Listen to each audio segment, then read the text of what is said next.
자, 우리 이번 시간에는 그 전산세무 2급에서요. 지난 시간까지 우리 그 연천징수에 대한 실무 업무를 갖다가 연말정산까지 쭉 마무리를 지어봤어요. 자, 오늘은 소득세법에서 지난번 우리 실기 그 원천징수 나갈 때 제가 앞에 요 파트를 갖다가 그대로 먼저 설명을 해드렸었죠. 소득세 특징. 여러분들이 그 자격시험 문제를 보시게 되면은 그 소득세법 이론이 몇 문제가 나오느냐면 보니까 소득세법상 두 문제 나와요. 지금부터 수업하는 것들은 그 두 문제에 대한 내용이긴 하지만 소득세법 이론 문제 두 문제 중에서도 한 문제는 대부분 여기 소득세법의 특징이라든지 아니면 근로소득에 대한 걸 출제한단 말이죠. 그래서 지난 시간에 여러분한테 설명해드렸던 그 원천징수에 대한 연말정산 근로 등등에 대한 것들 갖다가 교재 천천히 잘 읽어보시면서 실기 연습을 하시게 되면 이론에 대한 것도 충분히 커버가 될 거라고 생각이 들어요. 그럼 여기서 얘기하는 소득세라고 얘기하는 것은 우리 지난 시간에 얘기했던 종합소득에 대한 것들이거든요. 그래서 종합소득이면 이자소득, 배당소득, 사업소득, 근로소득, 그 다음에 연금소득, 기타소득 있다 그랬었죠. 이거 전반적인 거에 대한 내용들을 갖다가 여러분들한테 설명해 드리는 거예요. 그래도 세무 2급 배웠다고 얘기한다면 세무 2급에 대해서 소득세 기본적인 거 한번 들어본 내용들은 필요하실 것 같아서 자격시험에 대해서 점수 이론 문제 두 문제 맞추려고 한다는 생각보다는 소득세법에 이런 것들이 있구나 라는 거 한번 구분해서 정리를 해봐 주셨으면 좋겠습니다. 자, 일단 지난 시간에 그 설명해 드렸던 거 소득세 특징이에요. 소득세의 특징은 여기 소득 원천사라고 순자산 증가사 일부에 대해서는 순자산 증가설도 사용하고 있다는데 여기서 얘기하는 순자산 있잖아요. 재무회계에서 얘기하는 자본계정이에요. 근데 여기 소득세에서는 순자산이라고 설명을 하고 있다는 얘기죠. 그 다음에 분류과세. 지금 우리 소득세는요, 크게 세 가지로 분류한다 그랬었어요. 종합소득, 퇴직소득, 양도소득. 여기 그래서 분류과세 해가지고 종합소득과 퇴직소득, 양도소득 이렇게 세 개로 우리 소득세법에서는 분류를 합니다. 그러면 종합소득과 퇴직소득, 양도소득을 분류할 때 분류하는 기준이나 이유는 종합소득은 우리나라에 거주하는 개인들은 과세기간이 1월 1일부터 12월 31일까지 그 날짜가 딱 정해져 있단 말이죠. 예외되는 날짜가 있다면은 예외되는 날짜는 사망일이라든지 그다음에 이민 가면서 출국일 이때가 기준이 돼요. 그래서 여기 보시게 되면은 그 종합소득에 대해서는 그런 정도 기억해 놓으시면 되겠고요. 그 다음에 퇴직소득과 양도소득은 장기간에 걸쳐서 발생하는 소득이에요. 그래서 세금을 계산할 때 별도의 과세 체계가 있다고 얘기해 드리는 거죠. 그래서 여기 일단 나왔던 용어 중에서 우리나라의 소득세는 분류과세 세 가지로 분류한다. 이렇게 기억해 두시면 되겠고요. 그 다음에 그 종합과세하고 분리과세라는 얘기가 나오는데 처음 배우실 때는 지난번에도 말씀드렸던 것처럼 여기 분류과세라는 용어와 여기 또 분리과세라는 용어 이런 게 무엇을 뜻하는지 처음에 듣는 분들은 되게 헷갈린단 말이죠. 분류과세는 요 세 가지. 분리과세는요, 종합과세에서 그 세금을 분리해서 별도로 한번 납부하면 끝내는 걸로 된다는 얘기죠. 그러면 종합과세는 뭐가 있는데요? 종합과세, 종합소득에는 여기 이자소득부터 기타소득까지 있다고 말씀드린 거예요. 근데 얘 종합과세 기간은 1월 1일부터 12월 31일까지 발생한 소득에 대해서 다음 해 5월 1일부터 5월 31일까지 종합소득세 신고 납부해야 된단 말이죠. 이 신고에 안 해도 된다는 게 바로 분리과세예요. 분리과세에 해당되는 것들은 지난 시간에 얘기했던 금융소득, 즉 이자소득과 배당소득인 경우 여기 2천만 원 이하면은 얘는 금융기관에서 여기 이자소득이나 배당소득을 지급하면서 원천징수하기 때문에 5월달에 그 소득에 대해서는 신고 안 해도 되겠다. 이게 분리과세의 뜻이라고 얘기했었죠. 그래서 여기 종합과세인 경우에는 쓰는 명칭으로는 합산 종합과세라는 용어 쓰고요. 분리과세는 원천 징수로 과세가 종결되므로 5월달에 확정신고할 필요 없다는 그런 뜻을 나타내고 있어요. 그 다음에 여기 소득세의 특징은 인적 공제 제도를 두고 있다 그러는데, 인적 공제 제도는 제가 크게 두 가지로 나눈다 그랬었죠. 기본 공제하고 추가 공제. 즉 사람에 대해서 부양가족 중에서 기본 공제 대상자가 되는 그런 사람들한테는 1인당 150만 원씩 기본적으로 공제해주고, 또 추가 공제도 있다 그랬었죠.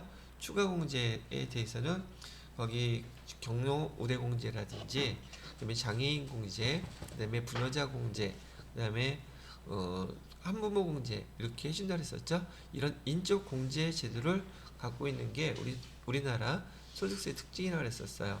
그다음에 또 개인 단위과세, 개인별로 세금을 부과합니다. 그래서 가족 단위 합산제도 없다는 얘기고요. 그다음에 초과소진 세율 제도는 소득이 많은 사람은 세금 많이 내야 되고 소득이 적은 사람은 적게 내야 되는데, 우리나라의 그 세율 제도는 총 지금 현재 8단계예요. 지난해까지 적용된 거는 7단계였었는데 올해 개정되면서 여기 45%가 추가됐어요. 그래서 지금 현재는요 8단계 초과 요진 세율 제도를 사용하고 있다고 얘기를 하고 있고요. 최저 세율은 말씀드린 대로 6%가 우리나라에서 소득세의 최저 세율이랍니다. 최고 세율은 몇 %라고요? 45%. 그렇게 기억해 두시면 돼요. 자, 그래서 여기 소득 분류에 대한 것도 설명해 드렸고, 그 다음에 여기 완납적 원천징수, 예납적 원천징수. 완납적 원천징수는 분리과세에 대해서 원천징수 한 번 하게 되면 과세 종결, 종합소득세에 신고할 필요 없다는 뜻이고요.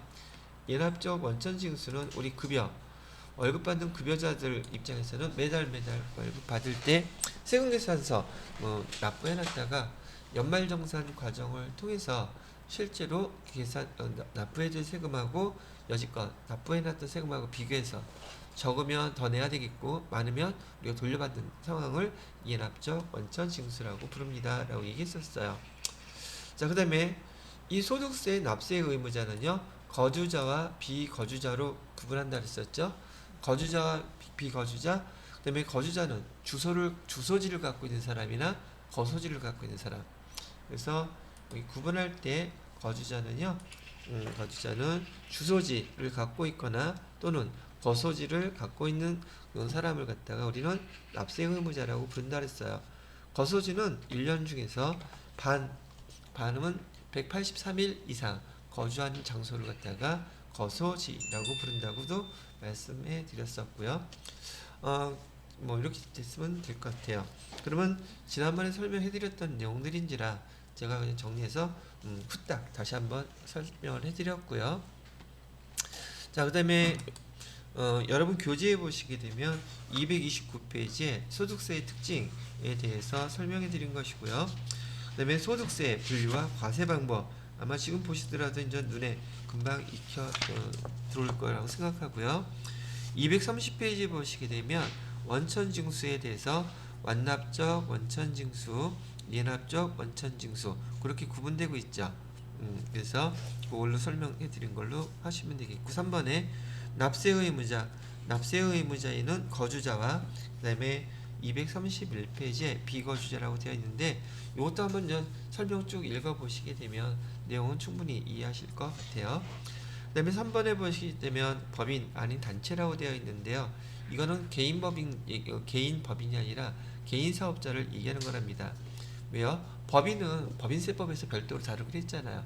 그래서 법인이 아닌 단체라고 한다 그러면은 개인 사업자들 얘기하는 거구나 이렇게 생각을 하시면 되겠습니다. 자, 그 다음에 거기 과세기간하고 납세지라고 되어 있는데 아까 말씀드렸던 대로 여기 소득세법에서의 개인들의 과세기간은 1월 1일부터 12월 31일이 원칙이라고 그랬고요. 예외가 있다면 사망자가 있을 경우나 또는 출국하는 경우에 한해서 얘가 예외 사항으로 된다는 얘기죠. 자, 납세주는 개인들 인 경우에 다 주소지를 갖다가 하고 또는 거소지를 한다고 되어 있죠. 그다음에 비거주자인 경우에는 주소지 없으면 어떻게 해요?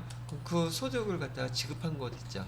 그 소득을 지급한 곳에 관할 세무서에다가 납부해야 된다는 얘기를 하고 있답니다. 자, 거기까지가 첫 번째 설명해 드렸던 내용들에 대한 정리고요.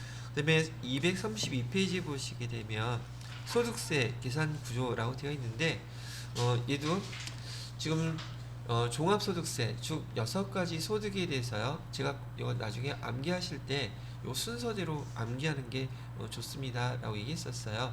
자, 한번 보세요. 다시 한번 시험 문제에서는 어떤 걸 내느냐 하면 이렇게 해서 문제가 나온단 말이죠. 지금 이자소득이나 배당소득이나 이 종합소득에 대해서 기본적으로 비과세소득이나 분리과세소득 빼줘야 된다 그랬었죠. 그리고 나온 금액이 총 수익금액인데 이 총 수익금액과 소득금액이 똑같은 거 뭐가 있냐고 물어봐요. 자, 총 수익금액과 소득금액 지금 여기 보시게 되면 여기 있는 게 다 소득금액들이죠. 이하고 똑같은 거 뭐가 있나요? 봤더니 총 수익금액하고 여기 배당소득 이자소득금액하고 배당소득금액은요 중간에 필요경비나 그다음에 소득공제 항목이 없는지라 여기에 계산된 금액이 이자소득, 배당소득, 금융소득금액하고 똑같아요. 그죠? 왜? 얘네 이자소득에서 필요경비 인정할 게 있나요? 돈을 넣어놓고서 이자 받았는데 비용이 들어갈 리가 없잖아요. 배당도 마찬가지일 것이고요. 그런데 여기 사업소득에서는요. 사업소득에서는 지금 필요경비라고 얘기하고 있죠. 사업소득에서는 우리 개인 사업자들 회사 생각하셔도 돼요. 비과세, 분리과세가 있다면 빼주고 그러면 총 수익금액인데 사업소득에서 여기는 소득세법에서는 필요경비라고 얘기했지만 우리 재무회계에서는 얘를 비용 이렇게 썼단 말이죠. 그럼 필요경비가 무슨 뜻이에요? 비용이란 뜻이에요. 그래서 지금 위에서 설명해드렸던 것처럼 이자소득과 배당소득에는 필요경비도 소득공제도 아무것도 안 되죠. 그런데 나머지 6가지 중에서 4가지 또 딱 둘 짝이 지어져 있어요. 필요경비를 또 인정해주는 게 기타소득이에요. 기타소득도 필요경비 비용 인정해준다고 나와있죠. 자, 다시 한번 사업소득은 여기 비용 계정이에요. 그러면 기타소득은 왜 필요경비가 필요한가요? 이거는 이렇게 하나 예를 들어 드릴게요. 로또 복권을 샀어요. 로또 복권 샀는데 그 로또 복권 살 때 공짜로 주나요? 돈 내고 사야 되나요? 사야 되죠. 그래서 1등 맞았어. 나 로또도 한번 해봐야 되는데 1등 맞았는데 여기 지금 필요경비 있다면 공제해준다면서요. 그죠? 그럼 내 필요경비는 얼마예요? 5,000원. 그거 인정해준다고요. 그래서 필요경비라는 용어는 사업소득과 기타소득일 때 필요경비고요. 그 다음에 여기 중간에 보시게 되는 근로소득하고 연금소득은요. 이건 느낌이 매달 일정한 금액이죠. 그래서 매달 일정한 금액이기 때문에 얘는 소득공제라는 걸 근로소득처럼 해준단 말이죠. 그래서 요게 어떤 소득에서는 필요경비를 인정해주나요? 어떤 소득에서는 소득공제를 해주나요? 어떤 소득에서는 둘 다 아무것도 안 해주나요? 이런 거 물어본단 말이죠. 그리고 자, 다시 한번 정리를 해보면 여러분이 보시기에 이자소득에서 마이너스 날 일 있습니까? 못 받았으면 못 받았지 마이너스 날 일이 없어요. 배당소득에서 마이너스 날 일 있나요? 얘도 못 받으면 못 받았지 마이너스 날 일이 없어요. 사업소득은 어때요? 여기선 장사하는 거니까 개인 사업자가 개인이 장사하는 거기 때문에 여기서는 손해볼 수가 있어요. 그래서 여기서 만약에 결손금이 이렇게 발생할 수 있단 말이죠. 그 다음에 계속 근로소득에서 마이너스 날 수 있나요? 없죠? 연금소득은요? 기타 소득은요? 나머지 5가지 소득들은요 마이너스라는 개념이 있을 수가 없어요. 뭐 없으면 없는 거지. 그죠? 그러나 사업소득에서는 결손금 날 수 있다는 얘기예요. 그런 상황에서 봤을 때 이 사업을 하는 분이 사업만 하는 게 아니라 일정한 시간 딴 데 가서 일을 함으로 인해서 여기 근로소득 있을 수 있죠. 그래서 여기 근로소득에서 1,000원 있었다고 가정할게요. 그 다음에 연금 이분 연금도 받고 있어. 지금 이타 저타 한 연금으로 500원 받고 있다고 가정을 하고요. 기타 소득 강연돼. 그래서 10만원 생겼다고 가정을 하고요. 또 은행에다가 돈 넣어놨더니 여기서 또 200원 생겼다고 가정하고, 주식도 사갖고 돈 많이 버네, 300원 있었다고 가정을 하는데, 지금 여기 사업을 하는 데서 장사가 잘 안 됐어. 그래서 여기서 얼마가 지금 손해가 났느냐면 800원이 지금 손해가 났어요. 그럼 이건 우리 결손금이잖아요. 그럼 결손금을 공제하는 순서가 있어요. 그 순서는 여기 사업소득 밑에 있는 거 근로소득부터. 그럼 여기서 근로소득에서 먼저 공제하겠죠. 그죠? 800원밖에 안 되니까 여기서 다 끝나겠죠. 근데 800원이 아니라 얘가 1800원이라고 가정을 했다면, 지금 종합소득세 신고하는 거잖아요. 종합소득세 신고하는 거니까 여기 결손금에서 근로소득 다 공제, 세금 낼 거 없겠죠? 그 다음에 또 모두 연금소득에 대해서도 없겠죠? 기타 소득에 대해서도, 이자 소득에 대해서 없죠. 뭐만 내면 돼요? 배당소득에 대한 세금만 내면 된다는 얘기예요. 그래서 종합소득에서 요 순서대로 기억하세요 그랬던 이유는, 이렇게 결손금이 사업소득에서 생겼을 때 여기 결손금을 공제하는 순서가 또 문제로 나올 수도 있단 말이죠. 어떤 순서로 한다? 요 다음 순서부터 이렇게 공제한다고 생각하시면 된다는 얘기예요. 이렇게 됐죠? 그 다음에 이렇게 결손난 소득에 대해서는요 10년간 2월에서 공제 계속 다 받을 수 있어요. 그런데 이 사업소득 중에서요 부동산 임대소득 있잖아요. 그 부동산 임대하는 분도 사업자예요. 그래서 부동산 임대 사업자는요 결손이 나게 되면 다른 소득에서는 공제할 수 없습니다. 부동산 사업자는 오로지 다음 해에 똑같은 부동산 임대 사업에서 소득이 났을 때만 공제할 수 있어요. 부동산 임대 사업은요. 그것만 알아두시면, 제가 여기다 지금 정리해둔 이 내용이 그런 뜻으로 설명을 해드린 거랍니다. 자, 여기까지가 전반적인 소득세법에 대한 총칙이었었고요. 지금 거기에 대한 설명이 232페이지하고요 233페이지 설명되어 있는 것이고요. 그 다음에 235페이지로 넘어가시게 되면, 자, 지금 제가 여기 설명해 드렸던 여기 종합소득 있죠. 종합소득 각각에 대해서 설명을 합니다. 이자소득에는 어떤 게 있고, 배당소득에는 어떤 것이 있으며, 사업소득에는 어떤 것이 있고, 이런 것들을 지금 설명을 해주고 있다는 얘기죠. 제가 다음 페이지에 잘 연결을 해놨으면, 정리가 됐으면 제가 당당하게 띵 해놓고, 자 보시죠. 근데 두 개밖에 없네. 정리가 안 됐다는 뜻이죠. 그래서 이거를 보면서 제가 이제 설명을 해드리도록 하겠습니다. 자, 여기 첫 번째 이자소득하고 배당소득 두 가지를 합쳐서 제가 금융소득이라고도 불러요 라고 말씀해 드렸었죠. 그래서 여기 235페이지에 보시게 되면 금융소득의 범위라고 나와 있는 거예요. 자, 그 중에서 이자소득부터 설명을 해보게 되면, 이자소득에는 거기 여러분들이 보통 예금에다가 돈을 넣어놨거나 채권을 사게 되면 이자 받는다는 건 알고 계시죠? 거기 이자소득의 종류, 기역, 니은, 디귿에서 미음까지 나와 있잖아요. 근데 채권, 증권의 이자 또는 할인액이라고 되어 있는데, 이자는 아실 거고요. 자, 채권을 제가 지금 10만원짜리 샀어요. 그랬는데 1년 뒤에 저기 10만원 주겠다는 뜻이죠. 근데 이자가 없어. 10만원짜리 샀는데 1년 뒤에 10만원 똑같이 주면서 이자가 없으면 이거 뭐야? 그런데 하나, 지금 10만원짜리 1년 뒤에 10만원 줄 건데 지금 9만원에 팔겠대요. 그럼 얼마 할인해 주는 거예요? 만원 할인해 주는 거죠.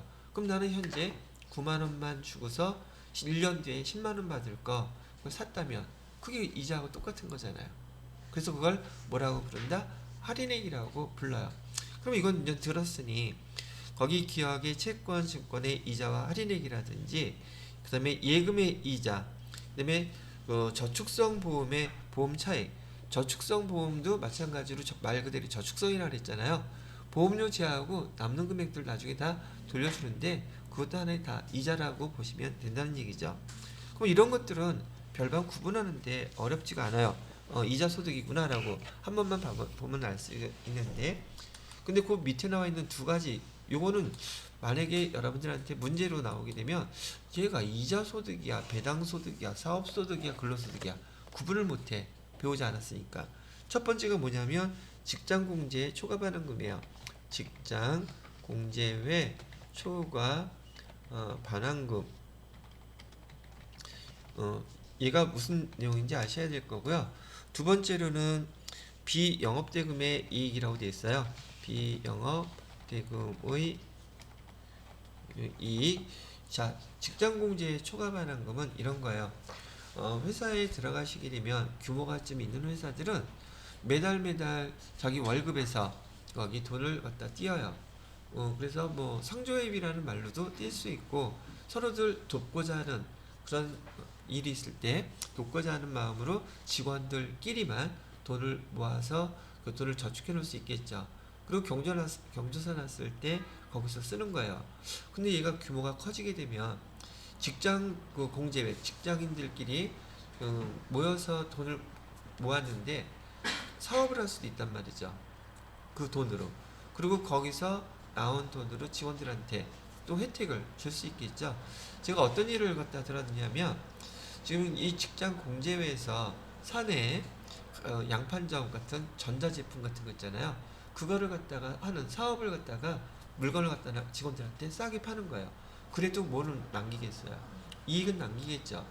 그런데 직원들한테 매달 급여에서 얼마씩 이렇게 할 수도 있지만, 사내에서 그런 혜택도 주고 물건도 좋은 거 싸게 살 수 있으니까 직원들도 호응이 좋겠죠. 그래서 나도 투자할게. 그래서 직장 공제에서 어떤 사업 같은 거나 할 때 돈을 갖다 내가 일부 낸단 말이죠. 그래서 그걸 1,000만 원 냈어요. 그리고 계속 하다가 이걸 투자할 수 있는 그런 근거는 이 회사의 직장, 같은 직장에 다니는 회사 직원이기 때문에 이게 가능한 거예요. 그럼 어느 날인가 퇴사하고 나갈 때가 있겠죠. 그러면 내가 투자해 놨던 돈 이제 더 이상 퇴사하면 직장이 여기 직원이 아니니까 내 돈은 돌려 받아야 되겠죠. 근데 1,000만 원 투자했는데 1,200만 원 줬어. 그 200만 원 뭐야? 직장 공제 초과 반환금 이렇게 되는 거예요. 그 이게 성격을 뭘로 보겠다는 얘기예요? 이자 소득으로 보겠다는 얘기예요. 됐나요? 그러면 직장 공제에서는 그 돈 반환해 주면서 원천 징수하고 줘요. 얘는 5월달에 소득 이익 생겼잖아요. 5월달에 종합소득 신고 할 필요 있다 없다? 얘는 무조건 분리과세예요. 무조건. 그래서 이거에 대해서는 더 이상 쓰지 않아도 된다는 얘기고요. 자, 두 번째 비영업대금의 이익은 뭐냐면, 아까 은영씨가 저한테 질문했던 건데, 자, 우리 회사에서요 거래처에다가 상품을 팔았어요. 그러면 차변에다가 뭐라고 써요? 외상 매출금 쓰겠죠. 1,000원 이렇게 팔았고요. 대변에다가는 상품 매출 이렇게 쓰겠죠. 1,000원 이렇게 쓰는데 부가세는 생략할게요. 근데 지금 이 외상 매출금을 거래처에서 갚아야 되는데 갚을 지금 상황이 아니야. 그래서 여기 우리 회사에다가 연락을 해가지고 지금 이 외상 매출금 갚을 테니까 돈 1,000원만 빌려줘. 그랬어요. 그래서 왜? 그랬더니 외상 매출금 갚겠대. 그러면 외상 매출금을 일단 돈 빌려서 갚겠죠. 그래서 대변에는 외상 매출금이 없어져요. 근데 우리가 뭐 빌려줬어요? 돈 빌려줬죠. 돈 빌려주면 이자라는 거 받아야 되잖아요. 그죠? 그래서 얘를 갖다가 뭐라고 쓰냐면, 차변에다가 돈을 빌려줬으니 1년 이내 갚어. 대신 매달 이자 내. 그렇게 해놓고서는, 이런 돈을 빌려줄 때는 개인도 마찬가지지만 뭐 여러분들 친구나 누구 아는 사람한테 돈 빌려줄 때 계약서 안 쓰죠? 근데 그거 되게 중요한 거예요. 자필로 뭐라도 받아놓으면 다 증거가 되는데 자필을 요즘 안 쓰잖아. 부담된다고. 아니 이 꼴랑이 100만원 빌려주면서 100만원이 누구 집 애 이름이에요? 그러면 빌려줬다는 증서 뭔가 있어야 되겠죠. 도장 찍고 저기 종이에다가 쓰기 멋쩍으면 카톡으로 남기세요. 항상 문자가 우선이에요.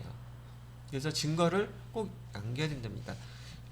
사람 일이란 모르잖아요. 거기다 돈 일은 더 몰라요.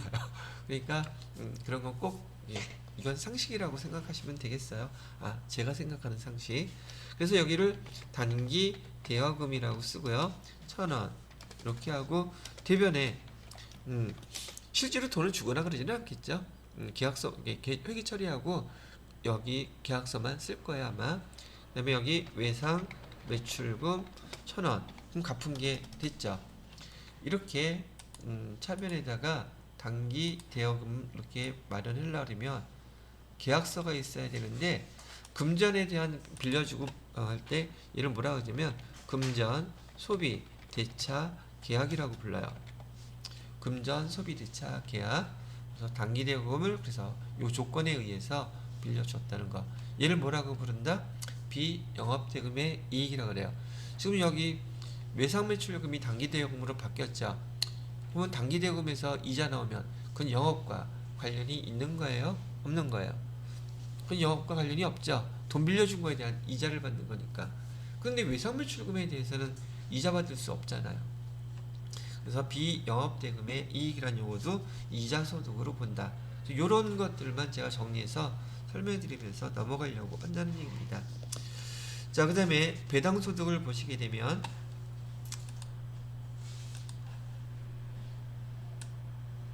배당소득은 여러분이 소득세법에서 그냥 배당 그러면 다 그냥 저기 뭐죠? 분배금이라는 용어라든지 배당이라고 얘기가 나오잖아요. 의제 배당이라든지 뭐 인정 배당 할 거 없이 그냥 다 배당소득이다 그렇게 생각하시면 돼요.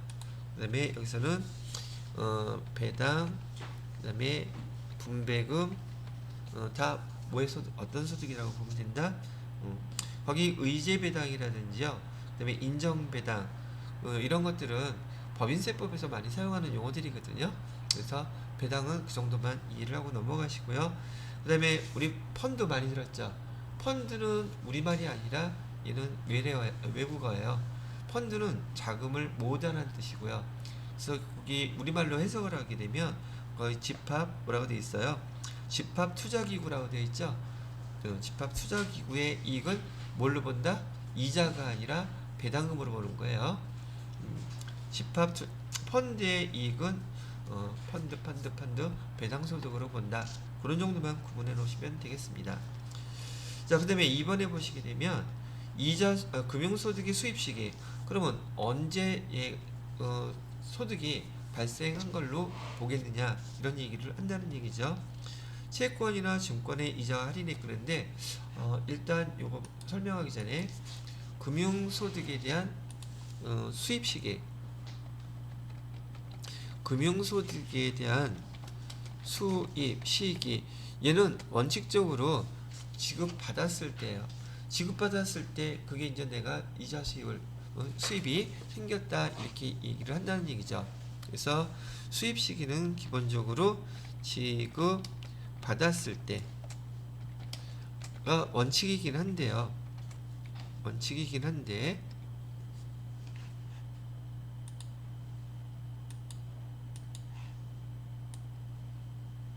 자, 이건 교재 보기 전에 전반적인 한번 우리 일상적으로 생각할 수 있는 걸로 정리를 해 놓으려고 그러는 거랍니다. 예를 들어서 지급받았을 때인데 만약에 제가 그 돈을 언제까지 주기로 약정이 되어 있다면 예를 들어서 지금 오늘 며칠이죠? 11월 19일인데 11월 19일 날 내가 돈을 갖다가 찾기로 만기가 11월 19일이에요. 그런데 내가 안 찾으러 갔어. 그리고 다음 달에 갔어. 그럼 내 이자 수입 시기는 한 달 뒤에 12월 19일 날 갔다 그러면 그때가 수입 시기일까? 약정한 날 그날이 수입 시기일까? 이건 뭐 때문에 그러느냐 하면 날짜를 좀 바꿔서 내 만기일이 12월 31일이에요. 그러면 12월 31일 날 약정이 만기가 됐어요. 근데 나는 얘를 찾으러 1월 31일 날 갔어요. 그러면 이자가 받은 시기를 기준으로 한다면 다음에 2022년도에 수입으로 잡히니까 2022년도에 소득이 되겠죠. 근데 약정 일자를 갖다가 기준으로 한다면 2021년도 소득이 되겠죠. 세금을 납부해야 되는 시기가 달라진단 말이에요. 그러니까 여기 금융소득인 경우 어떤 날짜를 수입의 시기라고 보느냐가 되게 중요한 문제가 되겠죠. 자, 그래서 또 이런 것도 있겠죠. 약정일자는 만기가 됐을 때 얘기해요. 근데 약정일이 아니라 중간에 내가 해지하면 약정일이에요. 해지한 날이에요. 그러면 해약하면은요. 해약하면 그죠? 그런 일이 벌어지면 그 날짜가 수입 시기가 된다는 건 우리가 그냥 상식적으로도 그만 듣고 판단하실 수 있죠. 자, 이제 그런 기본적인 내용을 보고 하나씩 구분을 해볼게요. 이자 소득에 대한 건데 첫 번째 채권이나 증권에 관련된 거 얘기를 하는데 무기명과 기명이 있어요. 무기명은 제가 지난번에 CD 같은 거 설명해 드릴 때 이름 안 써져 있다 그랬죠. 그럼 얘는 실제로 지급받는 날이 누가 갈지 모르잖아. 지급받는 날이 수입식이에요. 무기명인 경우. 근데 기명인 경우는 자기 그 사람만 가야 된다 그랬죠. 그건 약정일이 있어요. 그래서 옆에 보시면 약정일에 내가 언제 갖고 오겠다. 약정한 날짜가 지급일이니 똑같은 채권인데 기명인 거와 무기명인 경우가 달라졌죠. 이렇게 구분하시면 되겠고요. 환매 조건부라는 매매책인데 환매 조건이라 그러면 환매수일이라든지 매도일이라든지 정해진 날짜가 있을 거예요. 그 날짜고요. 자, 보통 예금 보세요. 보통 예금, 정기예금, 정기적금, 부금 등 이런 것들이 있죠. 거기에 대한 이자는 원칙이 뭐래요? 실제로 지급받은 날이 원칙이긴 한데 원본 전입이 있는 원본 전입 여기 요거 설명해 드릴게요. 원본 전입이 뭐예요? 여기 이자 소득 중에서 지금 원본 전입이라는 말이 나오는데 이건 이런 경우예요. 원본 전입이 일어난 그 날짜가 이자의 수입식이라는 뜻인데 지금 우리 수업을 듣는 여러분들이 부모님께 일정한 용돈을 드리고 싶어요. 연세가 있으셔서. 근데 내가 돈이 좀 많아. 근데 돈을 갖다가 꼬박꼬박 드리는데 원금은 뺏기 싫어서 부모님한테 한 달에 50만 원씩 용돈 드리고 싶은 상황이고 나는 돈이 있고 그러면 내가 그 일정한 금액 매달 50만 원씩이면 연간 600만 원이거든요. 그러면 1%라고 본다고 치고 600만 원이 나올 수 있는 연간 600만 원이 나올 수 있는 금액을 은행에다가 예금을 하는 거예요. 예금을 하고 그 예금을 1년 뒤에 받는 게 아니라 매달 그 이자를 지급받게끔 하는데 그 지급되는 이자 어디로 입금시켜 달라고 했냐면 부모님 통장으로 입금시켜 달라고 했어요. 그러면 예금에서 매달 이자가 발생하면 그 이자 금액은 매달 부모님의 통장으로 들어가겠죠. 그러면 원금은 그대로 있죠. 어디로 전입이 됐어요? 그 이자가 부모님의 통장으로 옮겨갔죠. 아니, 전입이라는 게 이사 갔단 말이잖아. 그래서 어디로 이사 갔어요? 부모님 통장으로. 그게 언제였었냐면 매달 11월 19일이었다면 11월 19일 날 이자가 발생해서 부모님의 통장으로 넘어간 날. 그날이 수입식이란 얘기예요. 그럼 당연하겠지 이것도.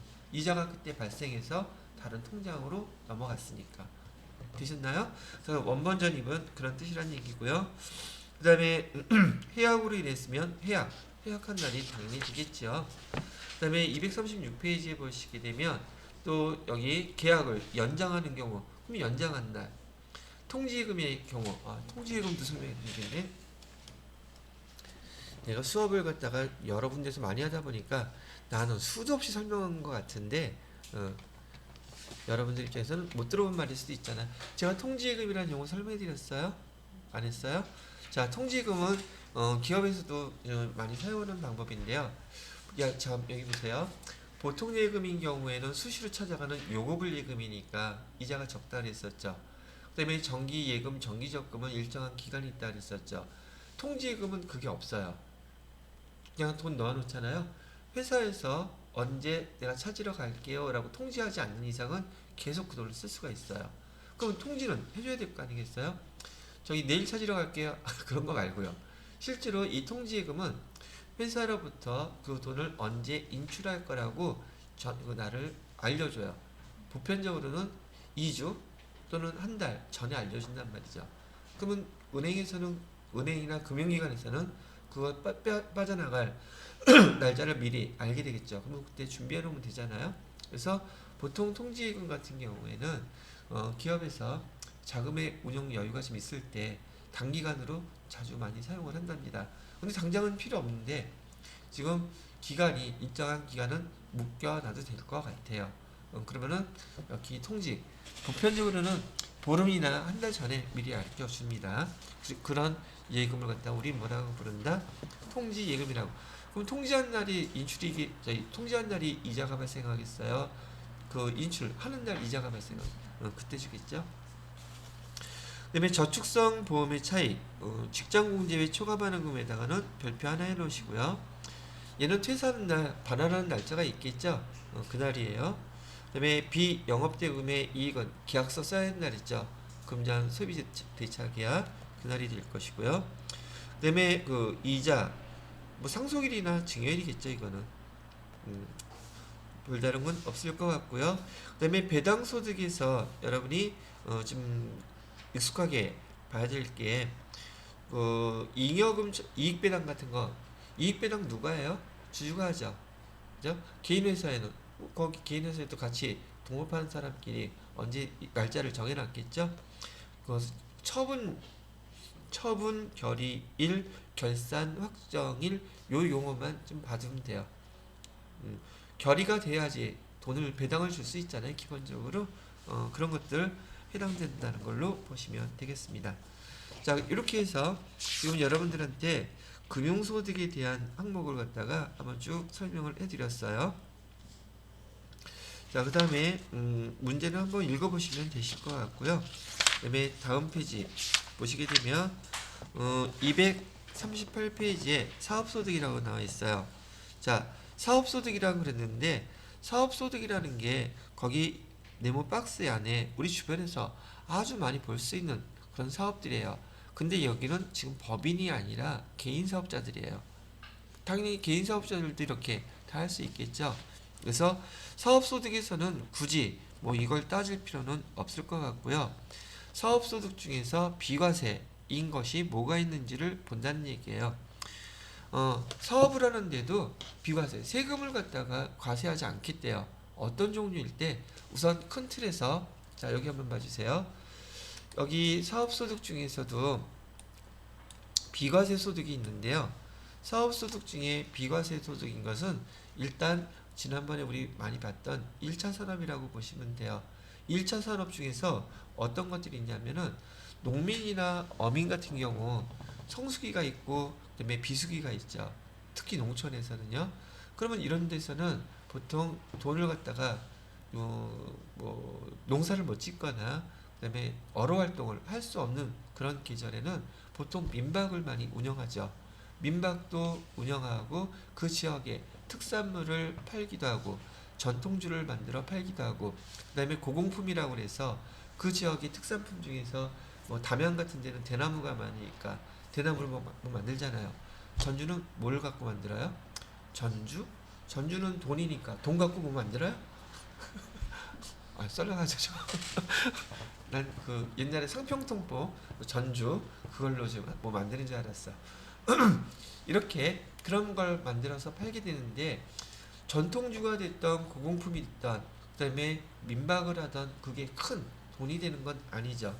그래서 이 사람들도 사업자이긴 한데 그런 걸 만들어 파는 사업자들한테는 비과세 해주겠다 이렇게 얘기를 했고요. 또 산에 보면은 나무 있잖아요. 나무도 그냥 막 하면 안 되고 여기 등등해서 제산이 산이 있는데 산에 나무들이 막 자라고 있어요. 그리고 우리는 조림한다 그러거든요. 장조림 말고 나무 조림 얘기하는 거예요. 근데 그 나무들을 계속 자라다 보면은 알게 모르게 그 잡목이라 그래서 그 나무들을 사용하는 그 종류가 많단 말이죠. 그럼 걔를 배해 갖고 팔 수 있잖아요. 나무도 잡목. 그걸 5년 이상 조림 한 것들은 만들어서 배해 갖고 팔 때 그것도 저기 뭐라고 한다? 비과세를 해주겠다고 얘기를 하는 거예요. 그러면 사업소득인데도 비과세인 거 그런 종류를 먼저 떠올리시면 될 것 같고요. 특이한 게 하나 있다면 아까 얘기했던 부동산 임대소득 사업소득 있죠. 부동산 주택 임대사업소득 그거 비과세예요. 근데 그거는 거기 보시게 되면 여기 나와 있나?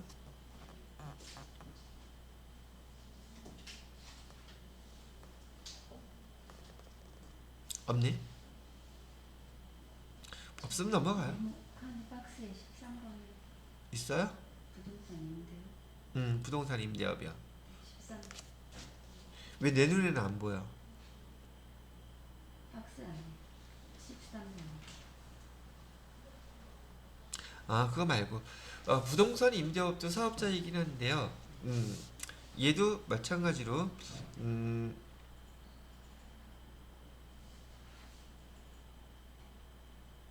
박스 안에 있는 거는 전체 사업 사업의 예, 범위고요. 비과세는 아래쪽에 있는 거는 자, 일단 이 교재 있는 것만 일단 설명해야 되겠죠. 없는 거 설명했다가 또 아니면 또 개방신 나가니까.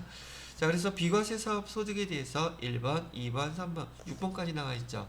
읽어보시면 여러분이 우리나라 그 1차 산업들에 대해서 보호하려는 목적으로 이런 사업자들한테는 비과세로 사업 소득임에도 불구하고 해준다고 기억을 해두시면 되겠습니다. 됐고요. 그 다음에 239페이지에 사업소득 금액 계산이라고 되어 있는데 여기 사업소득 계산 구조 용어 좀 잠깐만 볼게요. 지금 손익계산서상 당기순이익 우린 배웠죠. 여긴 개인 사업자이기 때문에 어차피 재무제표를 만든단 말이죠. 거기서 당기순이익이라는 용어가 들어가 있고요. 그 다음에 총수익금액, 그 다음에 필요경비라고 나와 있죠. 그 다음에 총수익금액, 필요경비 그런 용어 자체가 우리 수익, 비용 이런 것들을 얘기를 하는데 소득세법의 수익과 비용과 그 다음에 기업회계 기준의 수익과 비용과 항상 다 똑같을까요? 차이나는 게 있을까요? 차이나는 게 있어요. 그래서 그 조정을 해준다는 뜻인데 지금 여러분들한테는 종합소득 전체적인 걸 가르쳐 드리는 건 아니고 그냥 이런 정도 있다는 정도만 이해를 해주시면 될 것 같아요. 자, 그 다음에 239페이지 동그라미 2번에 보시게 되면 총 수익금이 결정되는 방법인데 총 수익금액이나 우리 보편 재무액에서 매출액이나 같은 의미를 갖고 있어요. 물론 조정되는 것들, 차이나는 것들이 있기는 하지만요. 거기 사업 금액에서 사업 수익 금액에서요. 우리 매출액에서도 매출 애누리 환입, 매출 환입 이런 거 빼줬죠. 똑같은 의미고요. 판매 장려금을 받았다면 수익 금액에다가 포함시키시고요. 판매 장려금을 반대로 지급했다면 걔는 비용으로 인정해 줍니다. 필요 경비로. 나머지 것들은 그냥 관세 환급 같은 경우 수익 금액으로 뭐 본다 뭐 등등 되어 있는 것도 한번 쭉 그냥 읽어만 보시면 돼요. 너무 자세하게 나올 것들은 아니기 때문에 그렇죠. 자, 그 다음에 240페이지 보시게 되면 필요 경비 비용이라고 지금 그렇게 기억하시면 되실 것 같고요. 그 다음에 사업소득의 수입 시기는 지난 부가가치세법에서 배웠던 것처럼 기본적으로 상품, 제품, 재화 같은 경우는 인도한 날이 되겠죠. 용역은 서비스가 완료된 날. 그 다음에 장기, 뭐 중등 할부 뭐 나오고 있죠. 그걸로 보시면 다 똑같아요. 자, 사업소득의 과세 방법이라고 되어 있는데 원천 징수, 종합과세, 분리과세. 아까 이거였었네. 거기 분리과세 한번 보시고요. 2019년부터 주택 임대소득 있죠? 2천만 원 이하인 경우에 분리과세인다. 그럼 이 분리과세의 의미는 5월달에 종합소득세 신고보다도 분리 여기에 대한 소득세만 납부하고 그걸로 종칠 수 있다는 뜻이기도 한답니다. 자, 이것도 한번 쭉 그냥 독서하듯이 그냥 읽어보세요. 아까 말씀드렸던 것처럼 전산세무 2급에서는 이론 문제 2문제 나와요. 근데 이걸 다 공부할래요? 시간이 되면 실기 다 하시고 난 다음에 제가 나눠드린 기출문제 다 풀고 그래도 시간이 남으면 하세요. 그리고 실제적으로요, 이 소득세는 여러분이 기출문제 10회분 정도 푸시게 되면 소득세 문제 20문제 나오죠. 20문제 중에서 2문제 안 나올까? 예, 그거 갖고 정리하는 거예요. 지금은 제가 진도 나가면서 이런 거 한번 쭉 설명해 드린 거 들어보시고요. 소득세법에 대한 이론 문제는 기출문제 2문제씩 나와 있는 거 있죠. 10회분이면은 20문제예요. 시험은 그 중에서 다 나옵니다. 아시겠죠? 자, 그렇게 설명을 해드렸고요. 그 다음에 근로소득. 근로소득이 바로 우리가 지금 여기 포커스죠. 세무2급에서. 그래서 근로소득에 대한 거는 앞에서 우리 연말정산한 내용들하고 중복되는 것들이 많이 있습니다. 그래서 여기서 주로 많이 나온다는 얘기죠. 자, 그럼 근로소득은 다음 시간에 하는 게 좋을 것 같으네요. 자, 일단 시간 되는 대로 지금 진도나간 거 천천히 읽어보시기 바랍니다.